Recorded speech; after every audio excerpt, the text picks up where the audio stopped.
안녕하세요. 그로우맘입니다. 물가는 계속 오르는데 어쩜 월급은 항상 그대로일까요? 물론 야근하고 주말 출근하면 월급이 조금 더 나오겠지만 그건 제 시간을 써서 돈을 버는 거죠.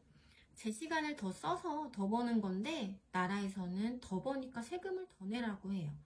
그래서 요즘 직장인들은 회사 월급을 올리는 것보다 한 개 정도의 부업을 따로 하고 있는 것 같아요. 사실 부업보다는 월급의 수입인 부수입을 만들죠. 제 주변 사람들만 봐도 다양한 방법으로 부수입을 만들고 있어요. 주식이나 부동산에 투자해서 투자 수익을 만들거나 인스타로 그림 그리는 강의를 하거나 스마트 스토어로 위탁 판매를 하는 사람도 있어요. 그런데 이렇게 부업하는 사람들의 공통점이 뭘까요? 바로 부지런함이죠. 부지런히 일어나서 내 시간을 늘리고 그 시간을 활용해서 다른 일을 하는 거예요. 그런데 저는 솔직히 진짜 게으른 편이거든요. 잠도 많은 편이고 틈만 나면 TV 보는 게 취미예요.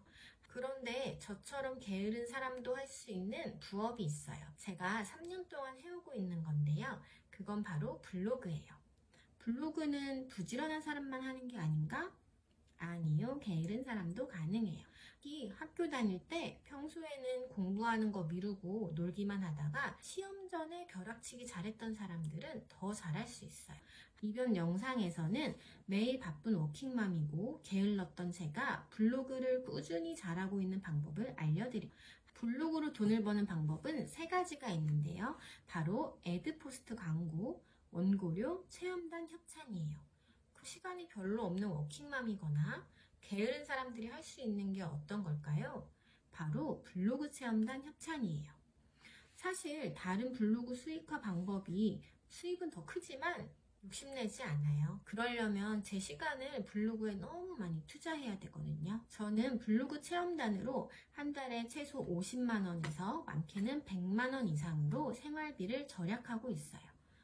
30대 워킹맘의 한 달 생활비를 보면 대부분 외식비, 미용실, 생활용품 비용이 클 거예요. 그런데 체험단 협찬을 활용하면 매주 가족 외식으로 맛있는 음식을 먹고 한 달에 한 번 마사지도 받고요. 세 달에 한 번 미용실에서 펌하고 염색하는데 0원이면 돼요. 이렇게 생활비를 아끼면 아이 학원을 더 보내도 부담이 덜 되고 마음 편하게 예쁘게 꾸밀 수 있고 마사지 받으면서 힐링도 할 수 있게 돼요. 그런데 한 달 100만 원의 부수입이 블로그 운영 몇 개월 만에 이뤄낸 걸까요? 바로 딱 2개월 걸렸어요. 솔직히 초반 2개월은 잠깐 집중해야 해요. 그런데 딱 그만큼만 잘 세팅해 두면 그 후에는 하루에 30분만 쓰면 돼요. 그러면 블로그는 어떻게 시작할 수 있을까요?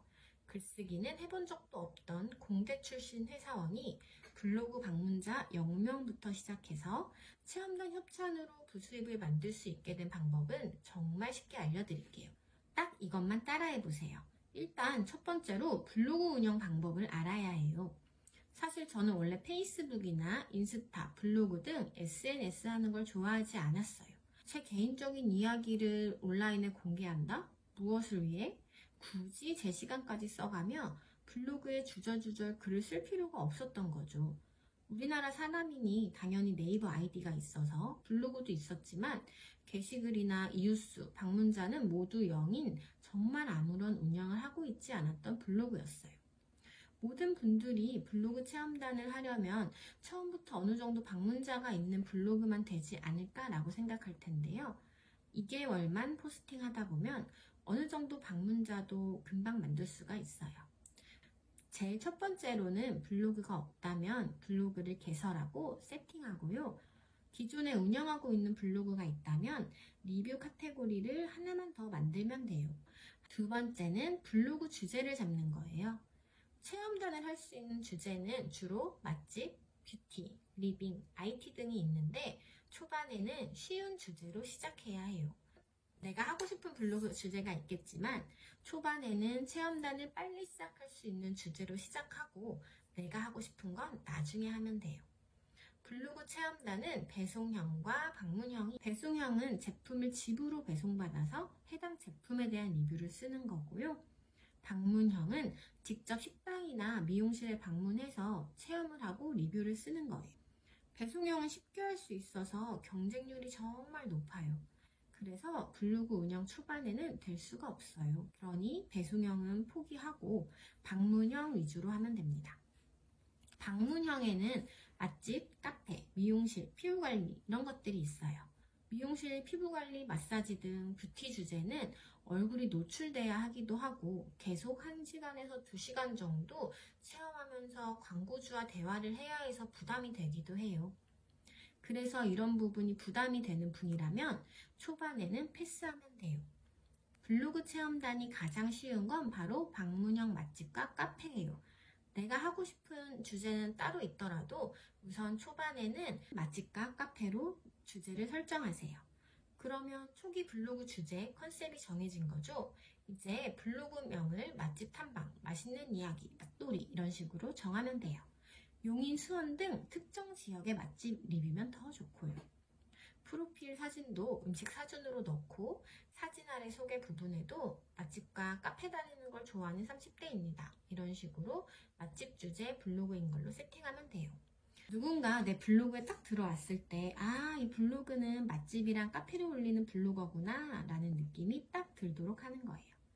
이제 이렇게 세팅했다면 포스팅을 시작해요. 포스팅이 한 개도 없는 블로그에는 아무도 본인의 식당이나 카페를 홍보하려고 하지 않겠죠? 최소 10개는 맛집 포스팅을 미리 써둬야 해요. 블로그 포스팅의 목적은 정보 전달이에요. 누군가가 맛집을 찾다가 제 블로그에 들어왔을 때 궁금한 정보를 준다는 생각으로 포스팅을 해요. 그 다음 단계는 이제 외식을 하러 갔을 때 사진부터 찍으면 돼요. 밥 먹기 전에는요, 내부 사진, 주차장, 내부 인테리어, 메뉴판을 찍고 음식이 나오면 전체 컷, 세부 컷, 음식을 들은 사진 총 15장 정도 찍어두면 돼요. 사실 음식 먹으러 가서 수다 떨거나 먹느라 사진 찍는 걸 까먹는 거지 사진 찍는 데에는 진짜 몇 분도 안 걸려요. 처음에 들어가서 메뉴 고민하면서 외부, 내부, 메뉴판을 찍고요. 음식 먹기 전에 몇 장 찍어두고 편하게 먹으면 돼요. 다시 정리하면 블로그 개설하기, 그리고 컨셉 잡고 글 10개 포스팅하기 이 정도만 세팅해두면 홍보하려는 식당, 카페 사장님들이 제 블로그에 딱 들어왔을 때 이 블로거는 어떤 식으로 음식을 찍고 어떤 식으로 글을 쓰는지 알게 되고 내 식당 홍보를 맡기기에 괜찮다라고 느끼게 만드는 거죠. 그런데 한 번도 글을 써본 적이 없는데 글 10개를 어떻게 포스팅해야 될까요?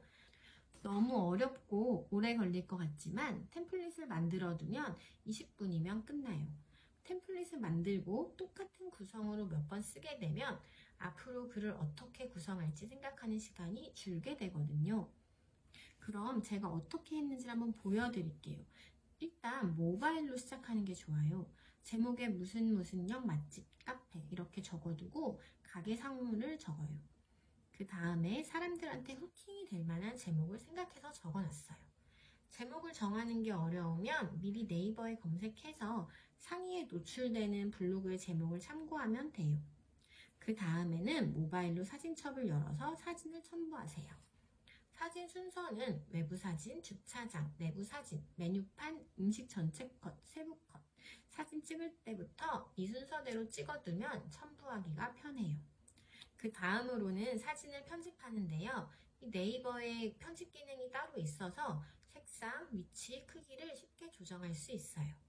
그리고 그 다음에는 사진 아래의 내용을 2줄에서 3줄 정도씩만 넣으면 돼요. 서론에는 언제 누구랑 왜 가게 되었는지 넣고 매장 사진 아래에는 위치는 어디쯤인지, 주차는 무료인지 불가능한지, 내부 사진에는 인테리어와 분위기는 어땠는지, 메뉴는 뭐가 있고 가격은 각각 얼마인지, 음식의 재료는 뭐가 들어있고 맛은 어떤지 등등을 쓰고 마지막 마무리에 결론을 쓰고 지도를 추가하면 끝나요. 사실 저는 초반에는 글 하나 쓰는데 1시간이 걸렸는데요. 지금은 PC로 포스팅을 할 때는 스마트폰을 꺼두고 딱 집중하면 20분이면 끝나요. 글 쓰는 게 처음에는 오래 걸릴 수 있지만 포스팅을 하다 보면 시간이 저절로 줄게 돼요. 저는 하루 종일 회사에서 컴퓨터를 해서 집에서까지 하고 싶지는 않아서 출퇴근 지하철에서 모바일로 포스팅을 하고 있어요. 그런데 출퇴근을 자차로 한다면 포스팅하는 게 위험하겠죠? 그럴 때는 이 네이버의 녹음 기능을 활용하면 돼요. 이렇게 마이크에 대고 녹음하고 집에서 오타만 수정하고 발행하면 돼요. 필수는 아니지만 1일 1포스팅 하는 게 좋아요. 주말은 제외하고 평일에만 작성하는 걸 목표로 잡고 1일 1포스팅, 사진은 8장 정도만 다른 블로거 내용 참고해서 꾸준히 써보며 글밥을 쌓아보세요. 이제 글이 10개 정도 쌓였다 하면 다음 단계로 가는 거예요. 바로 블로그 체험단에 신청을 하는 거예요.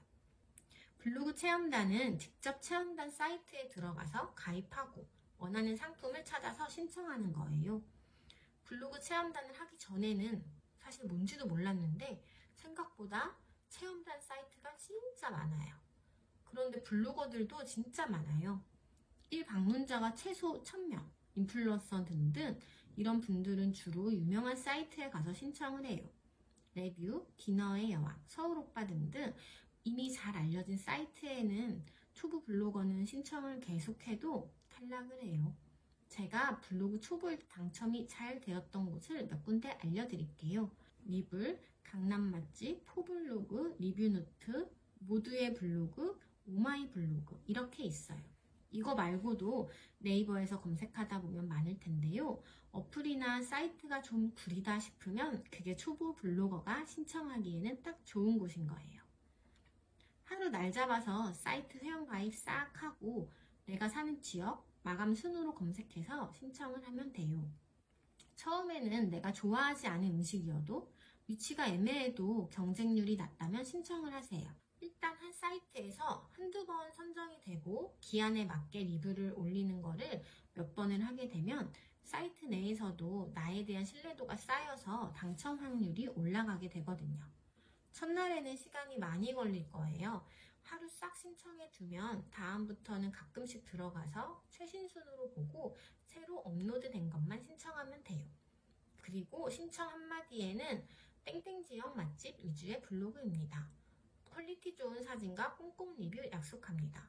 또는 카메라 좋은 거 쓰시거나 핸드폰이 최신 기종이라면 최신 기종의 스마트폰인 것을 강조해줘도 좋아요. 이 정도로 신청 멘트에서 어필을 하면 선정되는데 조금 더 도움이 되기도 해요.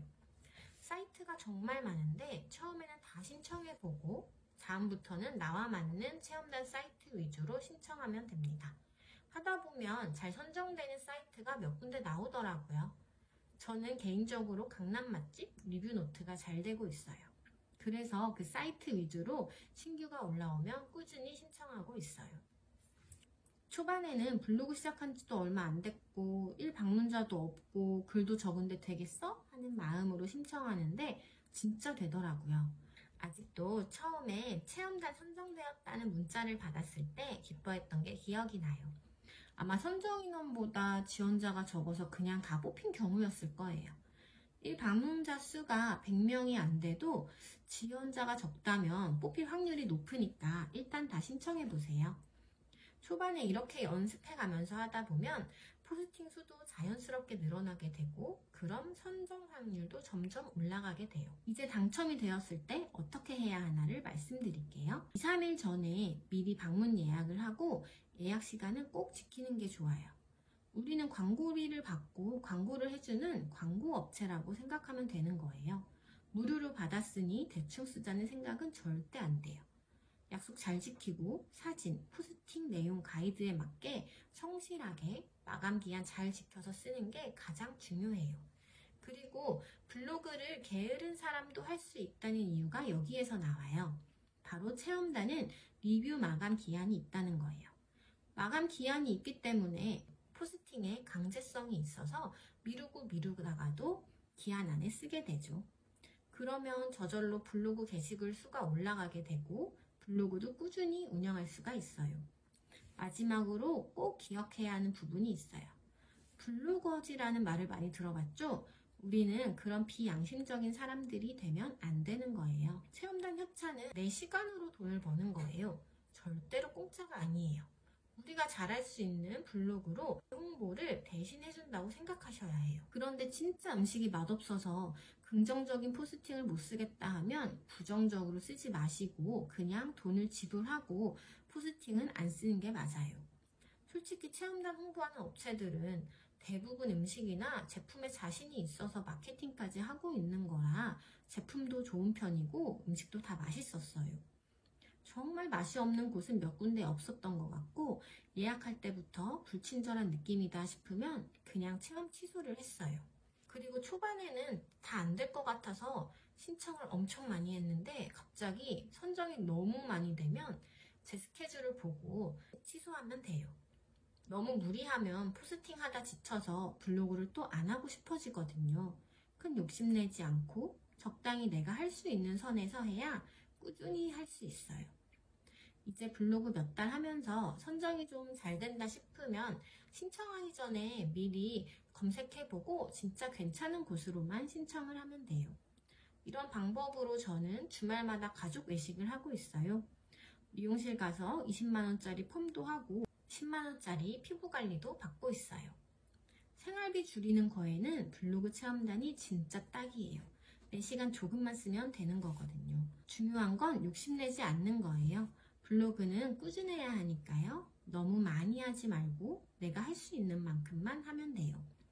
바쁜 워킹맘 가족 중에서도 제일 게으른 제가 하고 있는 게 바로 이 블로그 체험단 협찬이에요. 2달이면 충분히 할 수 있으니 지금 바로 시작해보세요. 응원할게요.